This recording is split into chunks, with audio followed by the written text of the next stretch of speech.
Okay, the last two lectures that I gave you last week were exploring the effects and the legacies of the First World War. And in particular, I was talking to you about the attempt to grapple with an impending sense of crisis, whether that crisis was an economic crisis or whether it was a political and cultural crisis, and the various attempts made to stabilize Britain and its empire in the period of the 20s and 1930s. This lecture is the last about this period between the two world wars, because on Thursday we'll talk about the Second World War. And this one looks at a different type of political and cultural crisis that becomes increasingly evident in the 1920s and 1930s.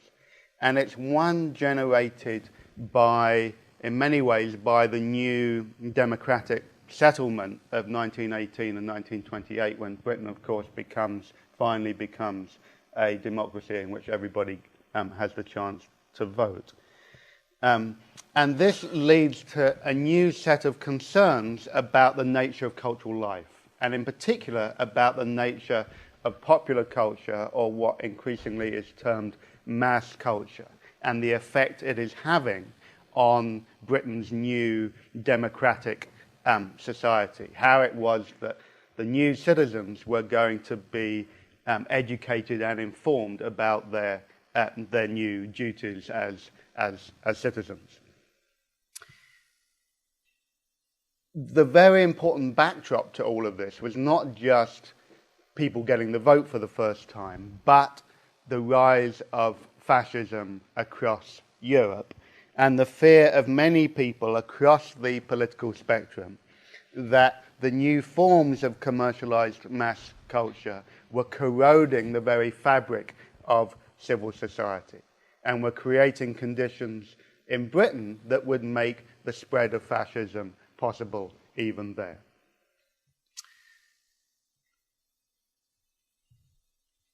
Now, in some ways, this already begins to sound not unfamiliar to the lecture that I gave you about popular culture in the Victorian period, when you'll remember there was the rise of a new ethos of rational recreation and the birth of the idea of leisure being about the chance to recreate the individual, to create fit and proper persons who would one day be potential voters. And there are important continuities that I'm going to return to throughout the lecture. But I want to emphasize, first of all, that in many ways the arrival of mass democracy and the spectre of Bolshevism and fascism across the continent of Europe reworked that old liberal problem about how you make recreation rational, how it is that you provide improving forms of leisure.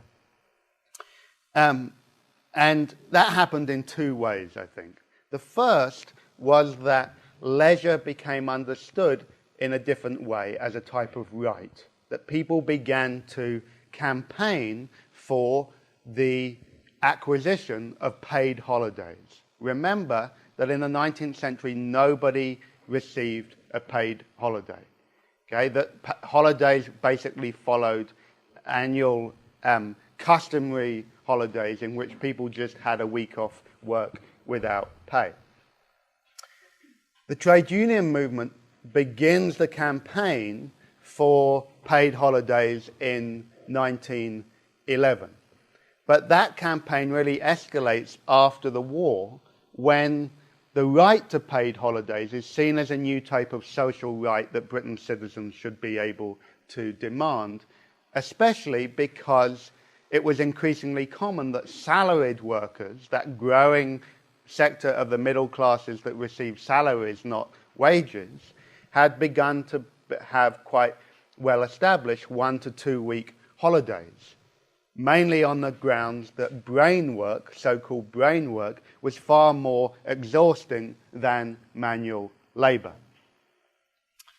So by 1920, just about 1.5 million people in Britain had these paid holidays. In the 1930s, the campaign for the extension of paid holidays accelerates, and it accelerates partly because many other countries are beginning to introduce paid holidays. There are 24 other countries with paid holidays by the late 1930s. So the Trade Union Congress, the TUC, and the left-leaning newspaper, the Daily Herald, which the trade union movement takes over ownership of in the beginning of the 1930s, led this big push for paid holidays, and eventually it pays off in 1938 with the Paid Holidays Act, which extends paid holidays to 11 million workers receiving a 1 week holiday. So that's the first context, that leisure begins to be claimed as a new type of social right. The other was that leisure was invested with a new imperative, that leisure had to, that the conduct of leisure had to be socially responsible, that citizens had to show that they were socially responsible by using their leisure time to be informed and actively engaged as citizens. And the key context there was, of course, the idea that mass culture was eroding the fabric of civil society. So leisure and recreation was now meant to be about regenerating and expressing individuality, much as it had been in the Victorian period. But the difference was that mass culture was seen to provide to an undifferentiated mass. Okay, so leisure was now meant to try and help individuals separate themselves out from the idea of a common mass culture. Because that mass culture was seen to propagate all sorts of things that were bad: escapism, passivity, and even political apathy. And it was in these conditions that many people thought that Bolshevism and fascism could take hold in Britain. So in this sense, I'm trying to suggest to you, as you'll see, that the critics of mass culture suggest that it creates a new type of democratic deficit in Britain in the 1920s and 30s, at the precise time when democracy was finally established. So let me go on to explain now how culture becomes massified. There were, of course, in the 1920s and 1930s, the emergence of new types of mass culture that hadn't really been around beforehand. So radio is a great example of that. Popular music, the merchandising of popular music, the proliferation of dance halls and dance crazes, and the increasing popularity of cinema, which of course had been around since the beginning of the 20th century but became a mass phenomena in the 20s and the 1930s. There was also the increasing popularity and mass forms of provision for older forms of leisure pursuits. And in a way, the best example here would be sport. And as you know, I love soccer, so the best example always is to return to soccer.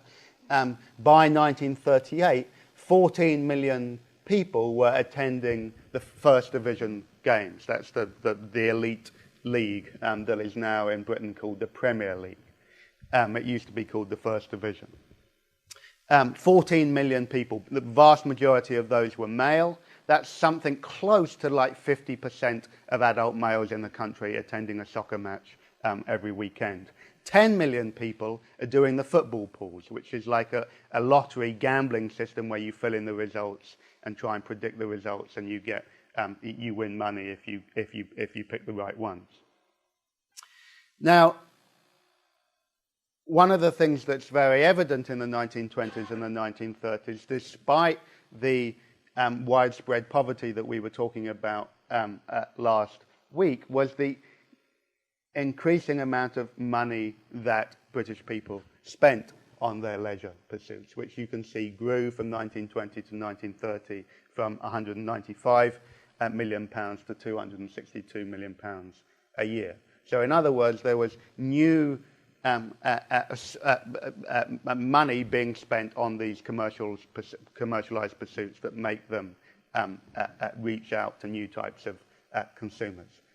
So I'm going to try and illustrate this process by looking at three examples: the newspaper press, the cinema, and my favourite of all, which is the seaside resort of Blackpool in Lancashire. Three examples, and I'm going to be emphasising three main themes through these three examples. The first is that mass culture came with the concentration of ownership, that fewer people owned more and more forms of these mass cultural forms. The second was that commercial success was often equated to what we would now describe as a dumbing down of that cultural form. That, in other words, to be commercially successful, people had to, these forms had to appeal to the lowest common denominator. And thirdly, the emphasis on escapism, an escapism that seemed to deflect people from the pressing social realities of life in Britain in the 1920s, that mass culture was seen to deflect people from becoming informed public citizens. So let's talk about the press briefly. You can see that it's in the first half of the 20th century that Britain really gets a mass newspaper reading public for the first time. And some of that is about the rising levels of literacy by the First World War, and some of that is about the declining price of newspapers with new technologies of production and distribution. As you can see, by 1945, 15 million Britons were buying daily newspapers, and a remarkable 29 million buying Sunday papers. By 1939, 69% of the population over 16 were reading a daily newspaper and 82% a Sunday paper. This is the highest levels of newspaper readership of anywhere in the world, according to a UNESCO report that came out in the late 1940s.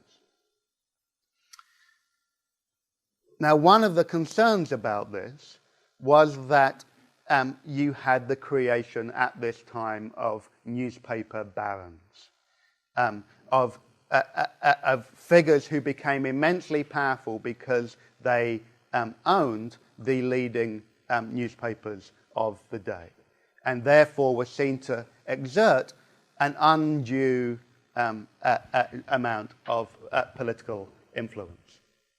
And in Britain, the two most famous newspaper barons was Lord Beaverbrook and Lord Rothermere. Both were knighted,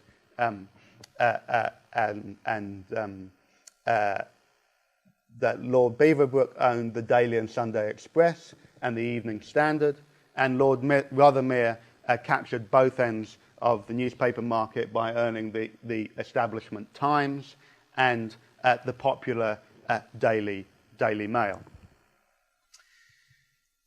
Now, both of them were also formed the United Empire Party in 1929, a poster of which you can see behind me. Lord Rothermere was indeed one of the early supporters of the British Union of Fascists in the early 1930s, and even met Hitler.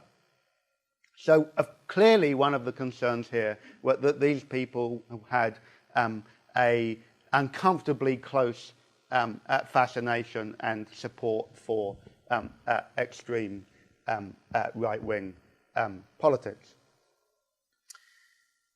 It also meant that having an independent voice in the newspapers became increasingly difficult. And the best examples there are the two left liberal-leaning newspapers of the Daily Herald, which went through multiple forms of ownership until it was bought by the trade union movement in 1929. It was bought by the TUC, the Trade Unions Congress, in order to make sure that there was a newspaper that was sympathetic to the interests of labour. And the trade union movement thought that if they didn't buy it, that voice would be lost. And the other great example is the Manchester Guardian, still running today as The Guardian, which became owned by the Scott Trust in order to try and maintain its independence. Now, there is at this time a huge difference that opens up between the so-called quality broadsheet newspapers, like the Times and the Telegraph and the Manchester Guardian, and the new tabloid newspapers, popular press, that was exemplified by newspapers like the Daily Express, which was the biggest selling newspaper with 2.5 million readers, the Daily Mirror, and the Daily Mail that came in a million short of the Express figures. These circulation figures dwarf those of the qualities, as you can see. The Times had a mere 213,000 readers, and the Telegraph at 640. Now, one of the things about the tabloid newspapers that some contemporaries were very critical was that it seemed to repackage news. It seemed to tell news stories in a new type of way that seemed to dilute their potential for informing the public. So news stories were covered increasingly through human interest stories. The newspapers were literally repackaged, and this is why I show you these two examples from the Daily Mail and the Daily Express, to have far fewer columns and to use photographs much more, to try and make news more accessible and more to be able to be read at speed. The other great innovation of the tabloid newspaper was the development of discrete sections that now all of our newspapers are organized around, so that you would have a women's section, a travel section, a business section, and of course a sports section. The Daily Mail had really began these developments before the First World War. In fact, the Daily Mail had been formed in the 1896, and it was styled as the busy man's paper. The idea was that the suburban commuter could read the Daily Mail on their train journey into the city because it was so the news was so easily packaged into these discrete sections and small or large columns, I should say. The other thing about the sections is, of course, and it's an obvious point, is that advertising and the use of advertising revenue becomes increasingly important to newspapers as the prices decline. And therefore, advertisers could target their adverts around the particular demographics that they thought would be reading a sports section, a business section, or a women's section. And of course, contemporaries were concerned about that growing, increasingly intimate relationship between news and advertising. So let me talk about my second example, which is cinema. And again, the same thing is really evident in here. Cinema had, of course, existed before the First World War, but it, as I said, becomes a mass phenomenon really in the 1920s and the 1930s, perhaps especially after the introduction of talkies in 1928. And just as with newspapers, you get the same process of the concentration of ownership through the creation of large national cinema chains, and the three big ones in Britain were Gaumont, that owned 300 cinemas by 1928, ABC, Associated British Cinemas, that owned 460 by 1937, and the Odeon chain that had 255 cinemas by 1940. Taken together, these chains owned 20% of all cinemas. And one of the things that was very noticeable about them was that they were built in increasingly impressive style, as you can see in this image of the Astoria at Brixton. You had these huge empires and palaces that were built with marble stairs, pillars, chandeliers, uniformed staff. They would be themed in particular ways, like around an Egyptian temple or a Spanish hacienda, and they could seat a remarkable number of people. So the Brixton Astoria held 4,000, held an audience of 4,000 people. An amazing number of people went to the cinema every week. There were 23 million weekly admissions, 40% of the population going every week by 1939.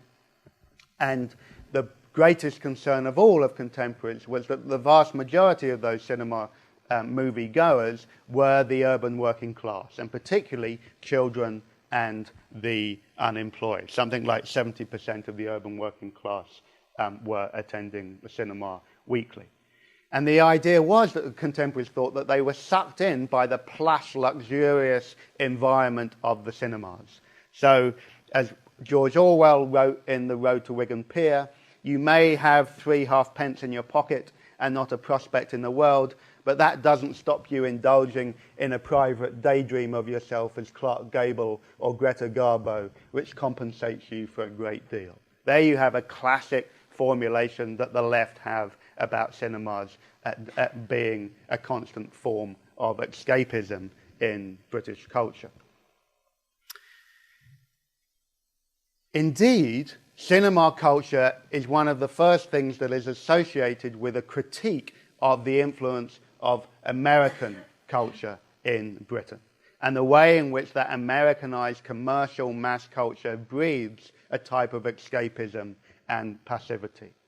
The American movies, the westerns and the gangster movies were hugely popular in Britain. So the social research organization Mass Observation did a survey in Bolton in 1938 that showed that 63% of Boltonians preferred Hollywood movies and just 18% British movies.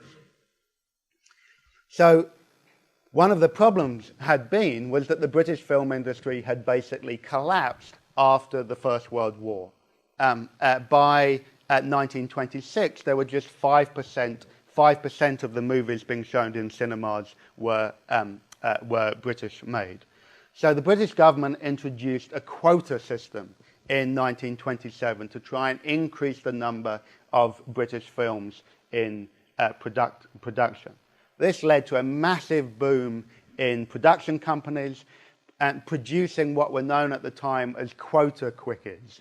It's an awkward phrase that we might associate with something else, but it led to an enormous number of new films being produced, much of which were very bad quality, but some of which proved a critical training ground for film directors who would go on to be hugely influential. Alfred Hitchcock, for instance, cut his teeth on directing quota quickies. But one of the problems with these British films was that they were stuck between heritage movies and literary adaptations, so that they were in a light rather like Downton Abbey or yet another Jane Austen screenplay adaptation.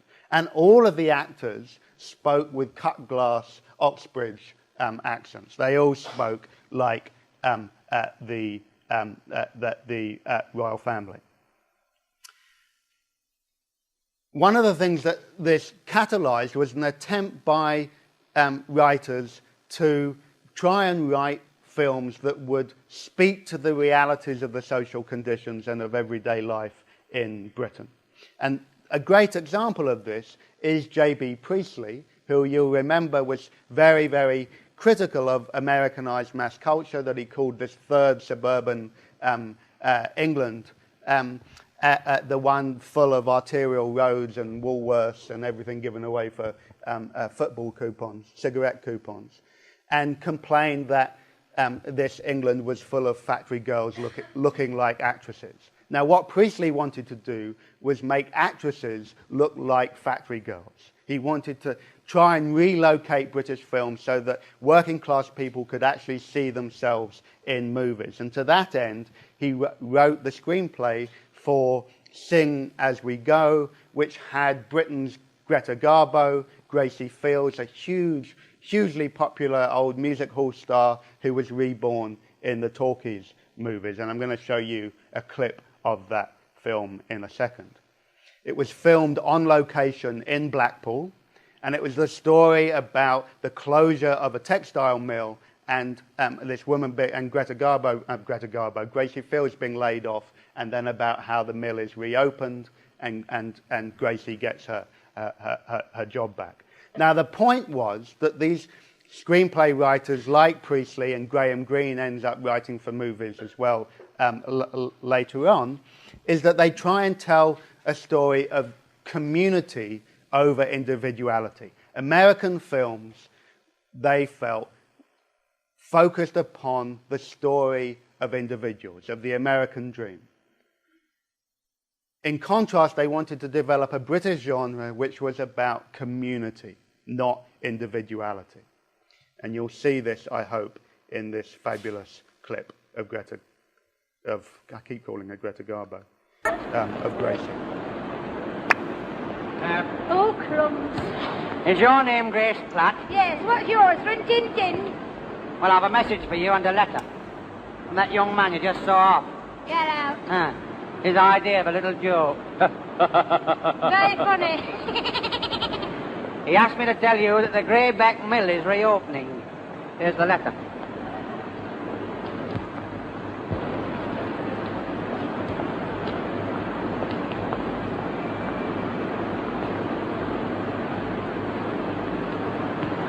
Welfare officer.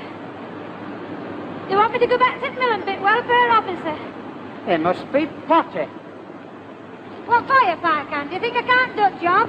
You do it standing on my head. Rosefield, Haywood, Castleton, Greybank and Rochdale. I'm off. 3 platforms at 11:30. You're not leaving us, are you? Yes, I am. I bet you're glad, aren't you? Well, I wouldn't say I was, and I wouldn't say I wasn't, like, if you follow me. I do, but don't you follow me. Oh, I wouldn't. No, a chance to be a fine thing.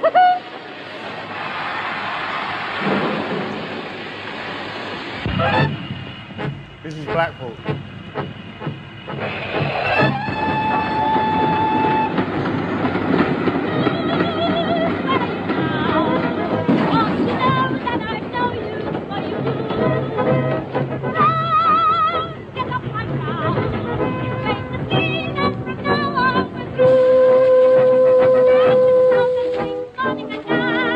Knock her up.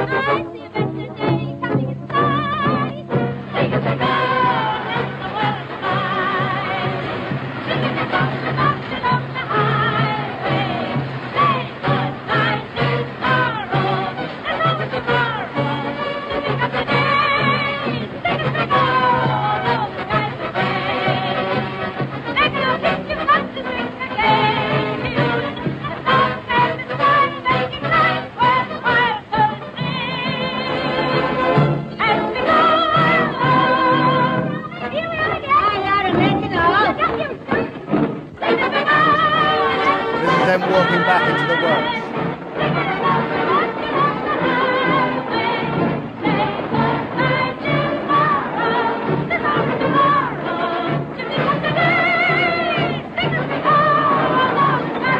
Yeah, I think you get the idea. I won't make you endure any more of that. So let me move straight on to my third example, which is Blackpool. In 1937, there's a social research organisation that I'll keep mentioning today, set up called Mass Observation. And Mass Observation was interested in trying to observe the conditions of mass life in Britain, to try and report, to provide more accurate knowledge of those conditions than they thought was available in the newspapers and in public discussion. And the way in which it did that was basically to do an ethnographic study of Britons going about their everyday life. And they set up one station in Bolton, where they took up in Bolton, and they also did a study of Blackpool, where most Boltonians went on their summer holidays. So much of the material that I'm going to be talking about now comes from this study, which is how we know about a lot of the shows and the activities of people in Blackpool.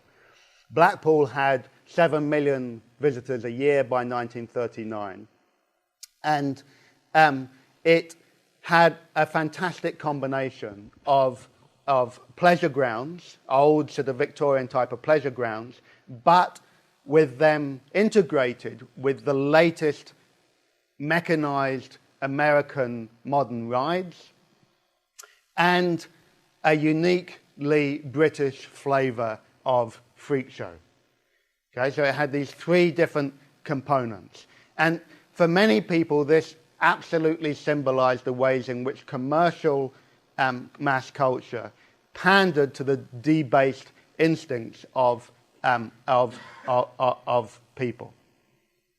So let me give you two examples of these freak shows to see, partly for entertainment and partly to give you a sense of the flavour of Blackpool at large. The first is the story of Colonel Barker, or Colonel, to give you the full name, Colonel Leslie Ivor Victor Gauntlet Bligh Barker, because who needs three initials when you can have five? Colonel Barker had an eating club for veterans of the First World War and was involved on the fringes of fascist politics in London in the 1920s. But in 1929, that eating club went bankrupt, and Colonel Barker was taken to prison, where he was discovered to be a biological female. Indeed, a biological female born Lilias Irma Valerie Barker. Now, that wouldn't be so much of a problem, but the problem was that Lilias Barker had married a man in 1918 and had mothered a child. The plot thickened still further in 1923 when Lilias had become Leslie and given herself the extra names of Gauntlet and Bligh, and married a woman called Alfreda Howard. This was all basically discovered after this bankruptcy trial. So this was a huge scandal, and there was two elements about the scandal. First was, how could this woman have pulled off this masquerade to be a man in the most, hyper-masculine world of fascist politics and veteran society? And even more titillatingly, how had Colonel Barker and his wife Alfreda Howard lived together as man and wife? Was that relationship ever consummated? Did Alfreda Howard know that she was living with a man? Now, Colonel Barker had a very tenuous existence and went through three other names during the 1930s, but then in 1937, bankrupt, he agreed to go on display in Blackpool in a show built around him that reputedly attracted 1 million customers during the summer season of 1937. And that show depicted Colonel Barker and his putatively newly wed wife on their honeymoon. And they were in a pit. There was a glass ceiling that people would walk around, a sort of circular public gallery. There were two beds in the pit, and in between them was a pedestrian walkway, in Britain known as a zebra crossing, and a large Belisha beacon, which is a traffic cone with a big throbbing light at the top of, the symbolism of which I hope I don't have to explain. And the whole point about the show was Colonel Barker going to consummate his marriage by the end of the but at the end of the summer season? Another great freak show in Blackpool was the Anglican priest Harold Davison, who was the priest in a small Norfolk village known as Stiffkey, who had a penchant for rescuing fallen women, London's prostitutes, during the 1920s. The problem was that someone took this photo of him in 1932, and he was promptly defrocked by the Anglican Church. He continued to protest his innocence, and in 1935 went on hunger strike in Blackpool in this box. He basically lived in this box during the day, dramatising his hunger strike. It was the same guy who put on the Colonel Barker show, put on the Reverend Stiffkey show. Unfortunately, Harold Davison came to a rather sticky end. He was had another seaside show in a seaside resort known as Skegness on the East Coast in 1937, where the show was Daniel in the Lion's Den, basically. And he was Daniel. And unfortunately, you can see the lion here, but unfortunately the lion took a rather unhealthy taste of Harold Davison and mauled him to death. And all of the customers thought it was part of the show until they saw the buckets of blood flowing out of the cage. So you'll see these types of mass culture were, for many people, the sign of quite how rotten and corrupt and debased commercial mass culture had become. And this spawned a big criticism of it that I'm going to talk to you about now. The first thing to say about this criticism of mass culture was that it wasn't attached to any particular politics. People across the right and the left were equally critical of mass culture for often similar reasons. In the first place, this critique of mass culture really came out of the crowd psychology or social psychology that emerged after 1896 with Le Bon's work on the crowd, and then you see it also in Hobson's critique of imperialism in 1901, the Italian political scientist Roberto Michele's his book Political Parties. All of these books show that this fascination with the crowd and sort of mass psychology was not something that was unique to Britain. Nonetheless, as you can see by this little quote from William Ing in the Evening Standard in 1928, their view of the mass, of mankind, was really very derogatory. The idea was that democracy was going to be corrupted by a mass that could easily be led astray, that this mass lacked critical faculties. Probably one of the most famous examples of this was the work of very influential British literary critics, F.R. and Q.D. Leavis. It was a sort of husband and wife team based at the University of Cambridge.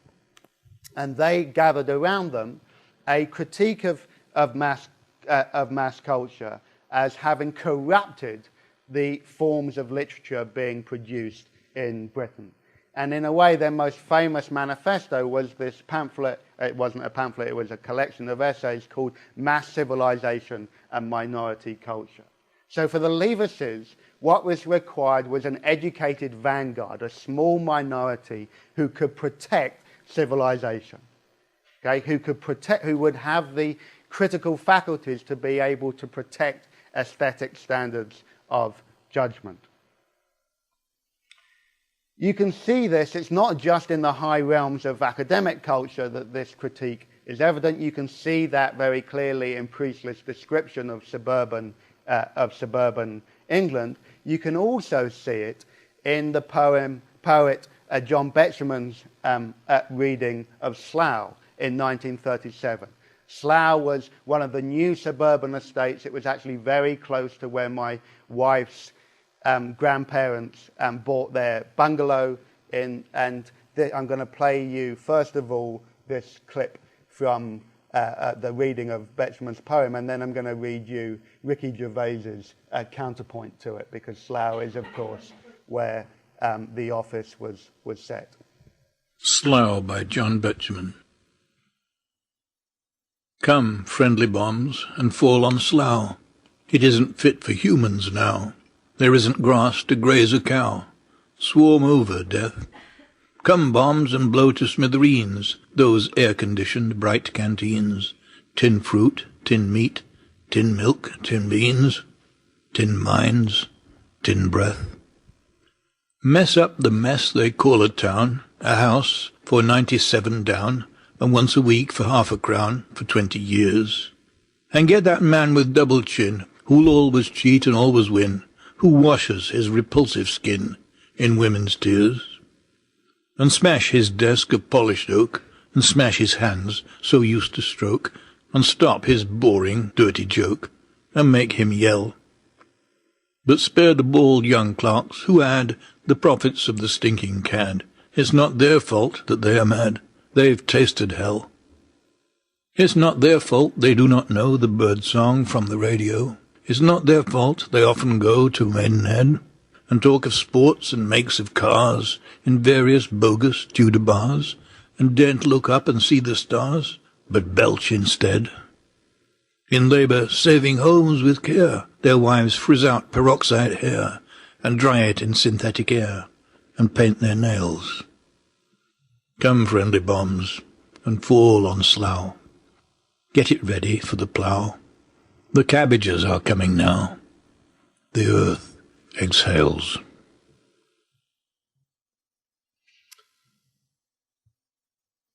So, two key things I want you to pick up from that is that just as the Leavises have this critique of the culture industry as having become predicated around the concentration of ownership and the standardization of cultural forms, it's seen as trivial and escapist. And this is, in a way, the big thing that people like Betjeman and Priestley pick up on. And they gender it feminine, and it's associated with suburban, this new type of suburban culture. And now, just for fun, and this has no relevance to the class whatsoever. Well, this is something that's always wound me up. This is the poem Slough by Sir John Betjeman, probably never been here in his life. Right. Come friendly bombs and fall on Slough. It isn't fit for humans now. Right. I don't think you solve town planning problems by dropping bombs all over the place, so he's embarrassed himself there. Next. There isn't grass to graze a cow. Good. We've got one of the biggest dairies in the southeast down the road, so I don't need a cow. Come bombs and blow to smithereens those air-conditioned bright canteens. Good. I like to see what I'm eating. Tinned fruit, tinned meat, tinned milk, tinned beans, tinned mines, tinned... Oh, I was having a go at tinned fruit now, which I think, you know, if we're being bombed, we'd be in the air raid shower, loving some tinned fruit, so, you know, laughing at him. It's not their fault. They do not know the bird song from the radio. It's not their fault. They often go to Maidenhead. There's nothing wrong with Maidenhead. You know, Maidstone's a shithole, but Maidenhead's a lovely town, so, you know. And talk of sports and make of cars in various bogus Tudor bars, and daren't look up to see the stars, but belch instead. You know what? He's never burped. In labour-saving homes with care, their wives frizz out peroxide hair and dry it in synthetic air and paint their nails. They want to look nice. What's his problem? Does he like girls? You know. The immortal Ricky Gervais. Okay, so let's then turn to look at the attempts to rebuild popular culture in more acceptable form. So after the critique of mass culture comes a varied series of attempts to try and put it back together in more socially responsible and informed and educated ways. And of course, I'm going to begin this story with the good old BBC. I'm going to give you 3 examples, and I hesitate to do this with an expert in the room, but I'm going to talk to you about the BBC, and then I'm going to talk to you about the Left Book Club, and I'm going to talk to you about the Peckham Health Centre. And Oliver, I might well get you to have to talk about the Left Book Club. Oliver's just returned from doing his 101 research on the Left Book Club in Britain last week, so he knows more about this stuff than I do for sure. The BBC is the greatest example of this attempt to rebuild popular culture in more informed ways. It set up basically in 1922, but its founding text is always seen to be that of its first Director General, John Reith's broadcast over Britain in 1924. What Reith does is lay out the philosophy of public service broadcasting in Broadcast Over Britain. It's a mission that was developed in very deliberate contrast to the model of commercialized radio in the US. Okay?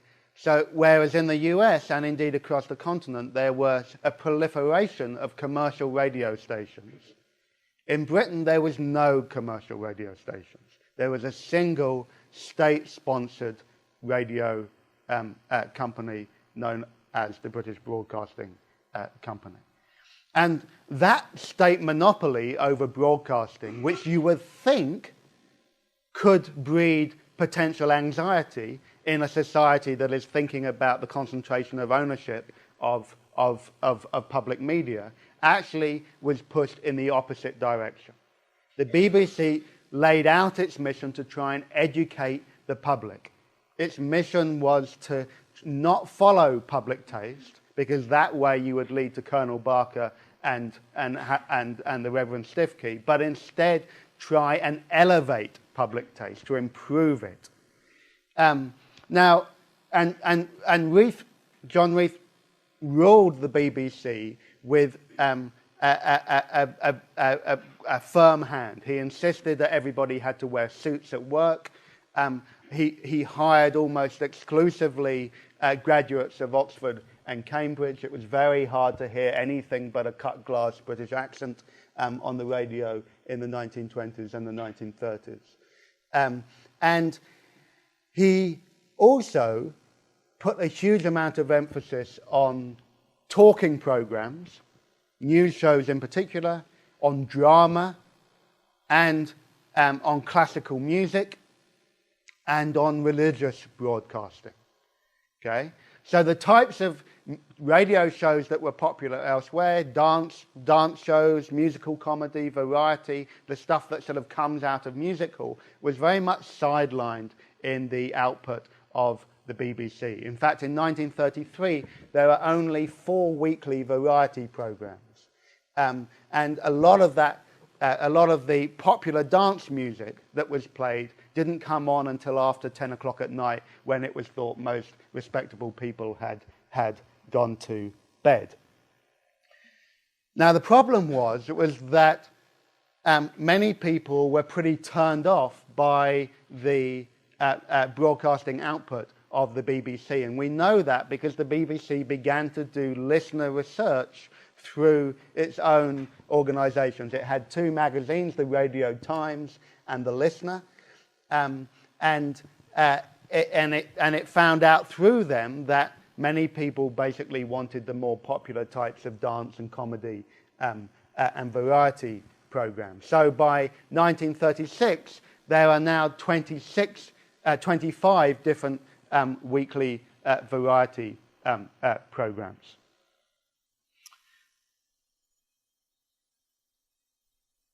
So slowly the BBC, it starts out with this very strict mission, and slowly it begins to try and incorporate some of the more popular types of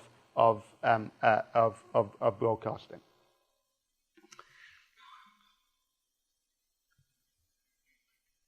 The other example that I wanted to give you today is of the Left Book Club. And I'll do my little spiel, and then Oliver, if I've missed out anything, you must get up and tell me how I've got this wrong. The Left Book Club was set up by the publisher Victor Gollancz in 1936. And rather like documentary films that also began to develop in the early 1930s, the idea behind the Left Book Club was that it was going to establish a direct relationship with its readers. It was going to eschew commercial forms of distribution, and that you would subscribe to the Left Book Club and they would send you directly their new publications. And those publications were orientated around trying to educate the public about pressing social and political issues. And key amongst them was poverty and unemployment. So George Orwell's The Road to Wigan Pier was published through the Left Book Club. And also the spectre of fascism abroad. So Ernest Hemingway's A Farewell to Arms was also published under the Left Book Club. So it wasn't just that they were trying to educate people in terms of the books that they published.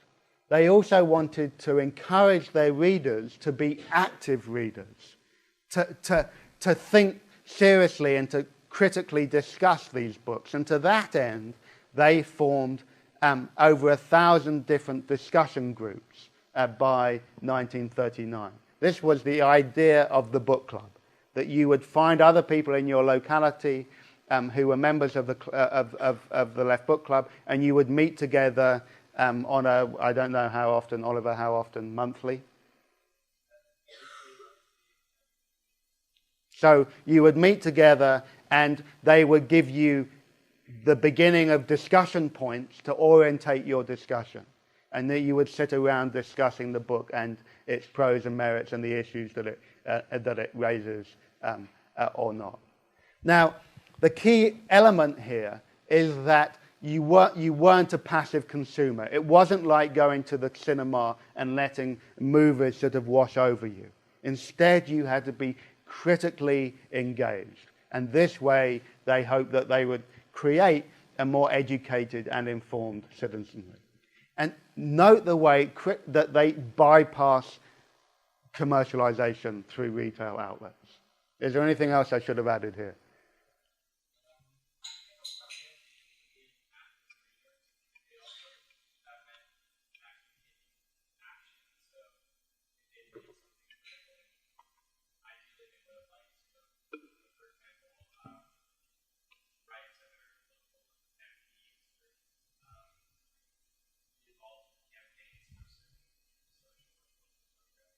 And are there any particular social and political programs that that come out as a consistent part of these discussions and publications? Mm-hmm.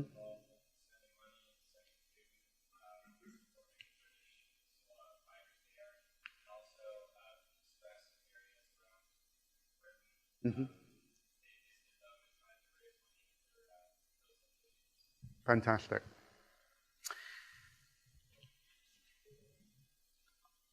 Finally, I want to talk to you about the Peckham Health Centre. And this is going to seem like a stretch, but bear with me and I'll try and explain why it's a part of this attempt to recreate a socially responsible type of ledger and an educated citizenry.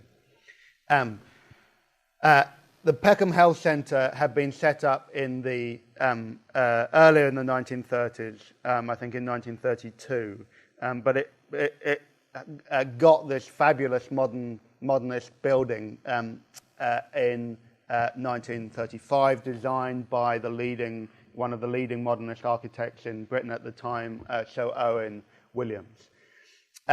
The founders and instigators of this project were both medics, a man called George Williamson and a woman called Inez Pears. What their interest was basically to develop a new model of preventive health. They had been very worried by the medical effects of poverty and unemployment in the 1920s and the 1930s, and very concerned that working people were not getting the medical help that they needed. And when they did, doctors were stuck with dealing with the symptoms, okay? Not trying to cultivate good health, but just dealing with the symptoms of bad health. So their idea was basically to create a new type of environment which would actively engage the life of their members. And again, a very important element of this was the creation of a new community. Okay, so they chose the site of Peckham in southeast London because Peckham was a socially mixed environment where working class people and middle class people lived in close proximity. And they ensured that the membership of the Peckham Health Centre would be of a socially mixed type. And their idea was to try and build a community, a mixed community in this type of way. They had 950 families who basically joined at the cost of £1 a week, a very low membership cost. And what the Peckham Health Centre did was provide a whole host of different types of leisure services. There was a swimming pool in the middle of the building. There was libraries, there was gyms, there were places where you could play cards or play pool or billiards, or any number of board games. And there was also, of course, rooms where you could consult with the medical staff. At the centre of the Peckham Health Centre, however, was their canteen, which you can see on the bottom image here. Because unusually, the Peckham Health Centre put a great deal of emphasis upon nutritionally building this community of people to try and make them as healthy as possible through diet. They bought an organic farm that would directly supply them with food, and rather than directly feeding people, they instigated a very new thing, which was the self-service canteen. Okay? Now the idea, as you can see here, is that people weren't handed out food. People had to choose which foods they were going to eat themselves. They had to be active in the construction of their own health, not just by choosing what forms of exercise programs to be engaged in, but also by actively choosing their own foods. A key principle here was that emulation was key to communal improvement, that people would try and emulate those that they thought as were healthy or their social betters, and that the health of the community would be raised accordingly. Again, one of the key elements of all of this is about building communities of leisure pursuits that is good for communities and engaging active and energized, making an active and energized community of individuals playing an active role in their own improvement. The Peckham Health Centre basically closed down during the Second World War, but it provided a model that would become very influential in Britain from the 1940s and the 1950s. If you go to any provincial town in Britain, you'll still see leisure centres, for instance, which are basically adaptations of the Peckham Health Centre model. And of course, this model of preventive health is something that the National Health Service, when it is created in 1947, tries to take seriously. Okay, I know you're all desperate to get your midterms back, so let me wrap up. Does anyone have any questions about any of this stuff before I do? Yeah, Melody.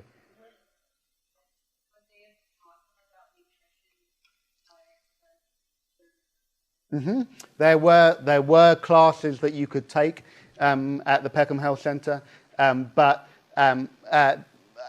there would probably be reading matter about nutrition. They would probably talk to their doctor about nutrition, but I don't think that there are actually classes on nutritional, on diet and nutrition. Yeah. Does that mean they would have presented some possibly unhealthy choices?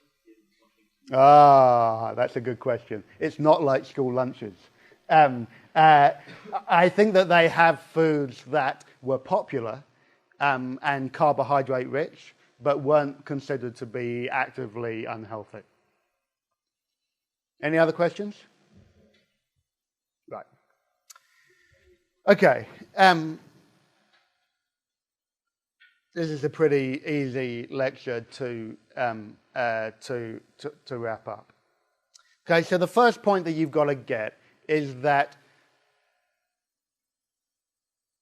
this is a sort of third concern about the state of Britain between the wars. That many people think that there's an impending political crisis with the threat of Bolshevism and fascism, and that that threat is worsened by the development of commercialized forms of mass culture.